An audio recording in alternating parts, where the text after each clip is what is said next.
that mean we're live? All right. Good morning, everyone. I'm Miss Fran from Reed Memorial Library, and I am ready for story time. So let's start out with our opening song. Let's sing If You'd Like to Read a Book, okay? I want you to do it with me, and I'm going to give you a couple of hints about what we're going to be reading. If you'd like to read a book, clap your hands. If you'd like to read a book, clap your hands. If you'd like to read a book, come on close and take a look. If you'd like to read a book, clap your hands. All right, let's stand up. If you'd like to read a book, hop like a bunny. If you'd like to read a book, hop like a bunny. If you'd like to read a book, come on close and take a look. If you'd like to read a book, hop like a bunny. That was one hint. Here's another one. If you'd like to read a book, act real scared. Oh! If you'd like to read a book, act real scared. Oh! If you'd like to read a book, come on close and take a look. If you'd like to read a book, act real scared. Oh! Did I look scary? Well, did you get the hints? What kind of an animal do you think we'll read about this morning? Yeah, a bunny who is scared. A bunny who is scared. Our first book this morning is called The Black Rabbit. I have to put my glasses on. The Black Rabbit is a mystery. Do you know what a mystery is? A mystery is when you don't know what's going on and you have to figure it out. Now in the story, the Black Rabbit is trying to figure it out, but you have to try to figure it out too, okay? So here's The Mystery of the Black Rabbit. It was written by Philippa Leathers.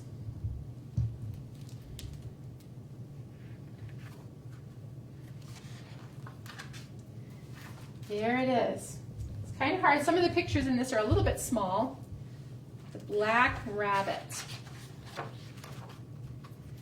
Rabbit woke up one morning and stepped out of his burrow into the bright sunlight.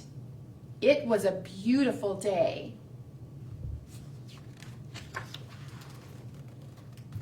But something was wrong. He was not alone. Rabbit was scared. "Go away, Black Rabbit," he cried. But the Black Rabbit did not move. You see the Black Rabbit? The little tiny rabbit here. Rabbit ran, but the Black Rabbit was right behind him. Rabbit ran even faster. The Black Rabbit won't find me here, thought Rabbit, and he hid behind a tree. But when Rabbit stepped out from behind the tree, there was the Black Rabbit right in front of him.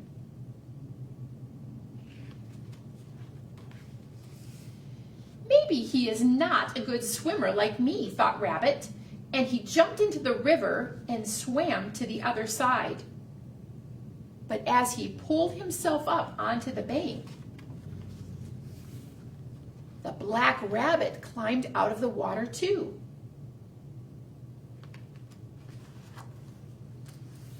"What do you want?" cried Rabbit, trembling. "Why are you following me?" But the Black Rabbit did not reply. Rabbit began to run again, faster than he had ever run before, straight into the deep, dark wood. This sign says, "Welcome to the deep, dark wood." The forest was dark and quiet. The Black Rabbit was nowhere to be seen. With a sigh of relief, Rabbit sat down and nibbled a carrot until he noticed two eyes shining brightly in the dark.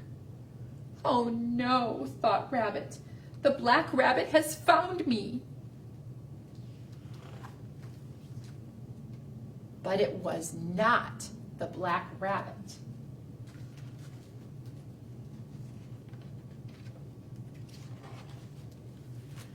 Rabbit ran as fast as he could out of the deep dark forest, with the wolf close behind him, chasing him. Then he tripped. Rabbit scrambled to his feet, but it was too late. He shut his eyes tight and waited for the wolf to attack. But nothing happened. Look at the wolf, he's looking up. What is he looking at?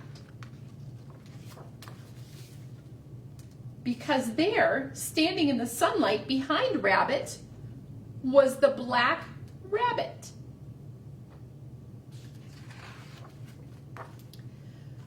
Rabbit smiled, and somehow he knew that the black rabbit was smiling back. And hand in hand, they bounced off across the field. Now, did you figure it out? Were you able to figure out the mystery? Did you notice that the black rabbit almost seems like it's attached and he only shows up in the sunshine? You figured it out, didn't you? That black rabbit is really the little rabbit's shadow, made to seem really large because of the sunshine. He was afraid of something that wasn't going to hurt him at all, and he almost was hurt by something that he wasn't even afraid of. That's kind of a cool story, isn't it? It's a mystery that we have to figure out, and in the end, it all turned out well, didn't it? I thought that was kind of an unusual story and kind of fun to figure things out. So I have a little finger play for you, and it's about a bunny. Did you know you can make a bunny with your fingers? Watch this. There's my bunny. Here is a bunny with ears so funny, and here is a hole in the ground. At the first sound she hears, she pricks up her ears and pops right into the ground. You want to do it with me? Make your bunny. Put your two ears up. Okay, here is a bunny with ears so funny, and here is a hole in the ground. At the first sound she hears, she pricks up her ears and she pops right into the ground. Did you ever see a bunny, a wild bunny, maybe outside in your yard? Did you ever try to catch one? As soon as they hear a sound, they're off, and they love to jump into their little hole. Here is a bunny with ears so funny. Here is a hole in the ground. At the first sound she hears, she pricks up her ears and pops right into the ground. So now you can make your own bunny anytime you want to. Okay, I chose another story that I think you're going to like this morning. This one's another one about the farmyard and the barn, but this one's got kind of a funny little twist to it too. This one's called Barnyard Song, and it's by Rhonda Gowler Green, and the illustrations are by Robert Bender.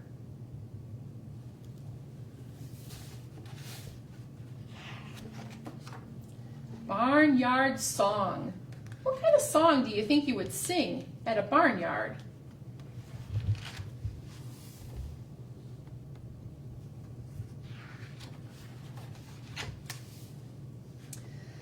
On the farm, on the hill, on a blustery day, farmer was a hummin' and a storing heaps of hay. The animals were singing all their usual notes in their usual voices, in their usual throats. Buzz, buzz, mew, mew, cock-a-doodle-doo, oink, oink, ba, ba, moo, moo, moo. Here a bray, there a bray, everywhere a bray. Gobble, gobble, quack, quack, neigh, neigh, neigh. They have some rhythm, don't they? When all of a sudden came a whisper of a sneeze, the sneeze of bee buzzing on the autumn breeze. Well, that sneeze spun round, and it wasn't very long before the barnyard choir stopped singing their song. Here's a bee having a sneeze. No buzz, no mew, no cock-a-doodle-doo, no oink, no baa, no moo, moo, moo. No here a bray, there a bray, everywhere a bray. No gobble, gobble, quack, quack, nay, nay, nay. Uh-oh. Farmer called the doctor and the nurse came too, and the three did agree it was the barnyard flu. So for one long week, all were put to bed, and the barnyard sounds went like this instead. Buzz, chew, mew, sniff, cock-a-squack-a-doo, oink, squeal, baa, snort, moo, ah, chew. They all look sick. Here a sniffle, there a snuffle, everywhere a sneezle, chew, gobble, screech, quack, honk, wheeze, wheeze, wheeze. They look miserable. Well, Farmer cooked up kettles of savory soup and served it by the bowlful to the barnyard group. From the teeny tiny bee who started it all, look, the farmer's got a little eyedropper and he's putting one little drop into the bee's bowl. To the great big horse in the big brown stall.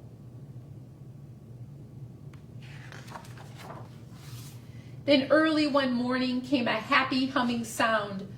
Buzz, buzz, buzz the bee flying round and round. Soon all the others gathered with their usual throats, and out came the richest, sweetest barnyard notes.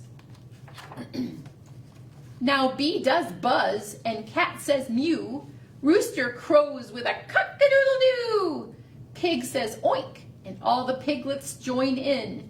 Sheep says baa, let the song begin. Buzz, buzz, mew, mew, cock-a-doodle-doo. Oink, oink, baa, baa, moo, moo, moo. Here a bray, there a bray, everywhere a bray. Gobble, gobble, quack, quack, nay, nay, nay. Now barnyard song gets sung all day, till the circle of sun sinks far away. Animals bed down, sigh and yawn, rest for tomorrow, to sing again at dawn. Cock-a-squackle-doo! Isn't that a cute story about barnyard animals that all got sick with the barnyard flu? That's too bad. Well, I have a little song that kind of goes along with the barnyard theme. It's on your kid paper, and it's called I Went to the Farm. And I'll show you how it goes, and then I want you to help me, and we'll sing it together, okay? I went to the farm the other day. I saw a cow across the way, and what do you think I heard him say? How do you do? Ow. When's the last time you heard a cow talk?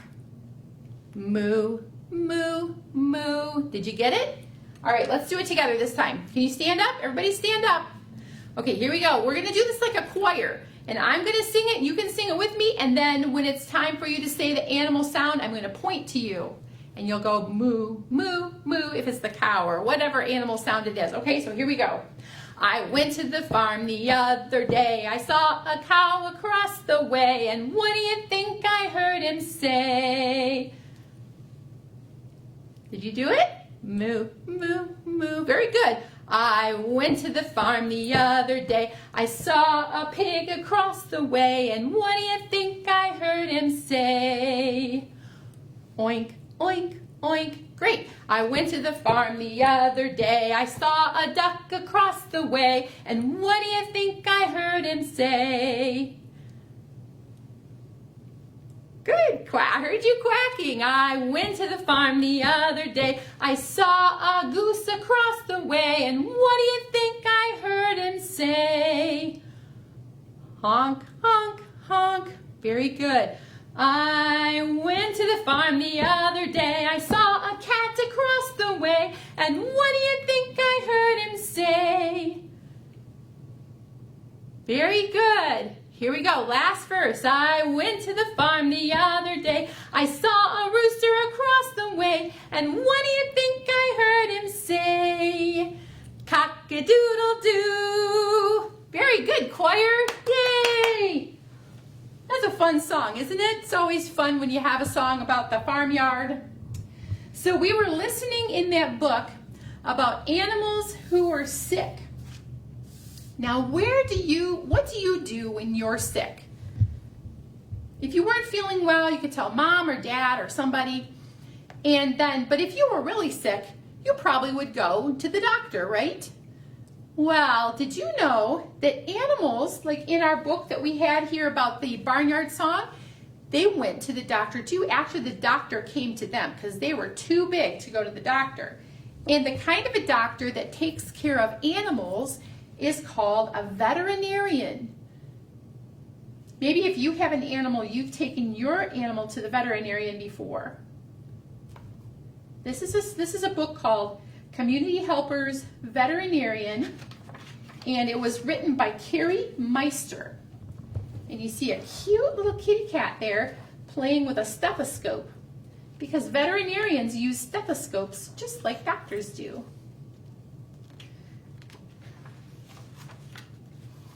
All kinds of vets. Ava wants to be a veterinarian. Here she is. She's got the stethoscopes in her ears. What do they do?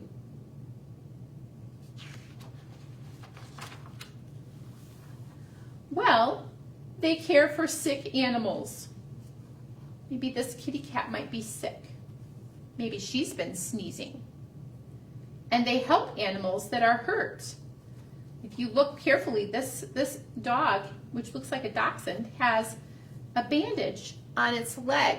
And he also has a cone around his head. Dogs don't like those cones, but the reason the veterinarian puts them on is to keep them from licking or chewing at their bandage so that the leg can heal. Veterinarians help animals stay well. Here's a veterinarian that's got on special glasses so that she can look at that dog's eyes. Isn't that a cute dog? Look at his speckles. Max needs a checkup, and Dr. Green is giving him shots. Ouch. But now he might not get sick. That's the same reason you and I get shots. Oh no! Milo got hit by a car. Dr. Hill looks at the x-ray and she fixes his leg. He's going to have a cast on that leg so it can get healed again. Dr. May is a veterinarian at a zoo. Raj, the tiger, needs surgery, and she is caring for him. So she's shaving off Raj's hair so that they can give him some surgery to make him feel better. And this man here is vacuuming the hair off, otherwise it would make a big mess. Did you notice that the tiger's skin underneath the hair is still stripy? I didn't know that. Dr. Wu works at an aquarium. This shark is sick and he needs medicine to get well. Look, the doctor is giving him a shot too. Hope he feels better soon. Here is Dr. Sue. He cares for horses. This horse, Polly, is having a foal. That's what a foal is, a baby horse. So Dr. Sue is helping. Vets do good work. Here's a vet taking care of a little dog. Just giving him a checkup. Sometimes at the vet clinic, this might be hard to see, but it looks almost like a doctor's office or a hospital because they do the same type of work that a doctor does, except for they do it for animals. Isn't that a nice idea about having a veterinarian for our animals? Okay. So now, I want to show you a book. Before I show you, I just want to show you a couple pictures out of this book before we go to our craft. Our craft is really a project, and this book is about rabbits. And I wanted to show you, have you ever seen a wild rabbit out in your yard? Quite often they're this color, they're grayish brown, and I'm going to just show you a couple pictures of them. Here's one in the springtime. Look at how the ears are sticking straight up. Now this one has brown eyes, doesn't it? And he has this brown fur. This is the kind of wild rabbit that we quite often find here in Ohio. There's another one. There's all kinds of rabbits. Rabbits are bred to be many different colors. Some have long ears, some have short ears, some have lop ears that flop over. Some are very big. I've seen rabbits that were this tall before. There's called a giant. It's a giant for a rabbit. And there's some that are miniature rabbits that are very tiny. Well, today we're going to switch over here so that we can see. In your kit paper, I gave you a shape rabbit. And this is what you have in your kit. It says, "Hi, I'm a shaped rabbit," and this rabbit doesn't look exactly like the one you'd find in your yard because it's all made of shapes. And so this is supposed to be following directions, and that is a fun thing to do sometimes. So I made a big one just so it'd be easier to see on the camera. So our directions are things like color the 2 circles blue. So you have to look at the shape rabbit and you have to figure out of all those shapes that you see there, where are the circles? Did you say here's some circles right here? And so the directions say to color those blue. So I might take out my blue crayon and I might color his eyes blue, his or her eyes. This could be a girl rabbit or a boy rabbit. You decide. Okay, so once I color the eyes blue, because those are the circles, then I'm going to go back and have somebody read the second direction to me, which says color the half circle pink. So I would look and try to find that shape and I would color it pink. So I'm going to let you work on that. But one thing I wanted to point out is that there's a word that maybe you haven't heard. Maybe you have. You guys are really good at shapes and animal noises and everything. But there's the word ellipse. And this shape here is an ellipse. So there's small ellipses and large ellipses in there. And the directions say when you get to down to the bottom, it says, color the rabbit's oval shape for his face any color you like. So your rabbit could be any color. And I would like to see a picture of it. When you get done with your rabbit, maybe you could ask your adult, whoever you've got there with you, to take a picture of it with their phone and just to email it to us, or you could make a comment on the Facebook page. So that would be great. I hope that you have a lot of fun with it. Your shaped rabbit will be very happy. You can cut him out. You could do whatever you want to with him, but I would be really happy to see what he looks like at the end. So I'm really glad you came today. I hope you had fun. I sure did. I love books. And I would like you to sing with me our goodbye song. I'm glad you came today. I'm glad you came today. I hope that you will come again. I'm glad you came today. Sing it with me. I'm glad you came today. I'm glad you came today. I hope that you will come again. I'm glad you came today. See you next week.